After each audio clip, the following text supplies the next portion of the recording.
Aujourd'hui, nous serons vos profs de SES et nous allons vous expliquer toutes les notions qu'on a vues cette année en SES. Aziz-moi, alors vous présenter le programme d'économie. Je m'appelle Idriss Wani et je serai votre prof de sociologie. Je m'appelle Halwani Emin et je serai votre prof de sciences politiques. Donc, c'est parti.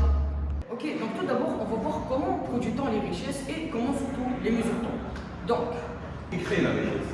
alors les personnes qui vont créer la richesse, ce sont les entreprises. Et comment ils vont créer la richesse? Alors, c'est en produisant des biens ou des services qu'ils vont réussir à justement vendre leur production et à créer une richesse. Qu'est-ce qu'un bien et un service?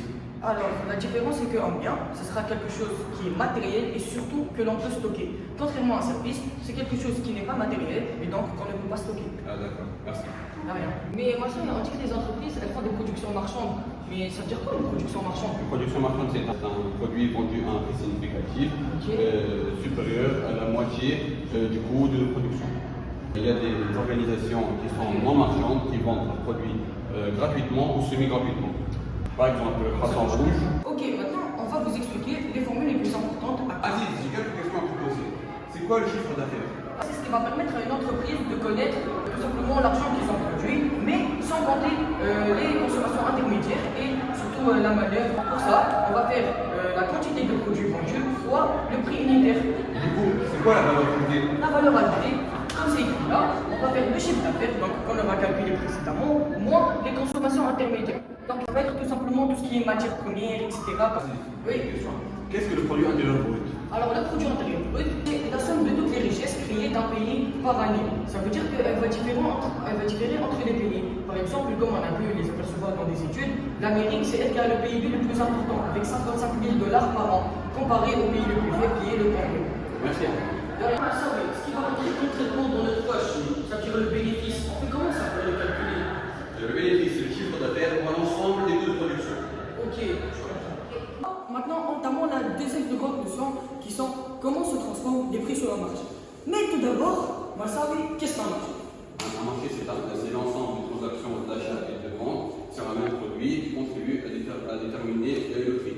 Ok, intéressant. Maintenant, Oh, il y a la queue. maintenant nous allons vous présenter le principe de l'offre et de la demande. Donc ici, nous avons un client. Bonjour monsieur, je voudrais un blé.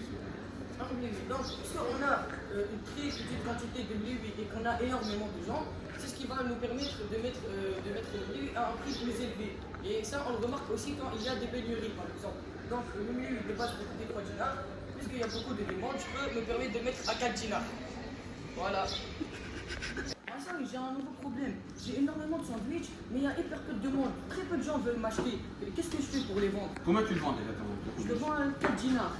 Vends-le à 2 dinars, tu verras énormément de gens pour venir parce que tu en as beaucoup et les gens trouvent que c'est trop dur. C'est ça. C'est ça. Ok, je comprends. Tout le monde, les sandwichs à 2 dinars. Les gens, les sandwich à 2 dinars. T'as vu Aziz? Oh my god. Entre l'offre et la demande. Merci beaucoup, Malsaoui. T'inquiète. Mais c'est quoi la taxe? C'est les impôts prélevés de l'achat sur la vente d'un produit. Tu vas donner une certaine marge à l'État. La TVA. La TVA. Et la TVA, il est combien de pourcents 19,6%. Ok, merci. Qu'est-ce qu'une subvention? Alors, une subvention, en fait, ça va être une aide financière qui va être donc donnée par l'État concernant un produit ou même pour la production d'un produit. On va entamer la socialisation. Alors, qu'est-ce que le processus de socialisation? En fait, c'est l'application des valeurs et des normes par des instances. Nous allons attaquer la sociologie. Alors, comment devenons-nous des acteurs sociaux? Donc, la première chose, c'est qu'est-ce que le processus de socialisation? Le processus de socialisation, c'est l'apprentissage de valeurs et de normes et qui orienteraient la manière d'agir, de parler et de faire. Ce processus se fait de manière inconsciente ou consciente. On aura l'inculcation par des sanctions par exemple et des récompenses, alors que l'imprégnation sera plutôt en regardant. Par exemple, je regarde mes parents comment ils mangent, je vais apprendre à manger avec un couvert par exemple.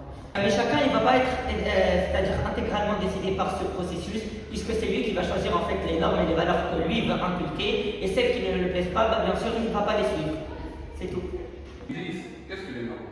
Les normes, c'est des règles plus ou moins contraignantes qui sont très importantes pour le bien-être et pour bien agir en fait dans la société.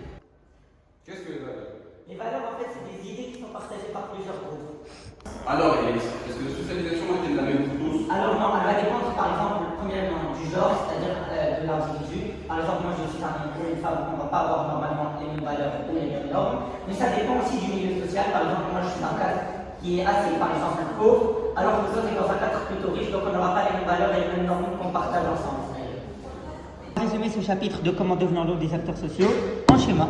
Alors, comment l'enfant devient-il un acteur social? D'abord, le processus va se faire par la transmission de valeurs et de normes, et ce, par inculcation ou par imprégnation, par des instances de socialisation telles que la famille, l'école, les pairs, les médias, etc. Mais ce processus, comme on a dit, il va être différencié selon le genre et le milieu social de l'individu. Merci beaucoup pour votre attention et merci beaucoup Madame Bouhafez pour nous avoir enseigné toutes ces notions-là et qui nous serviront énormément pour l'année prochaine.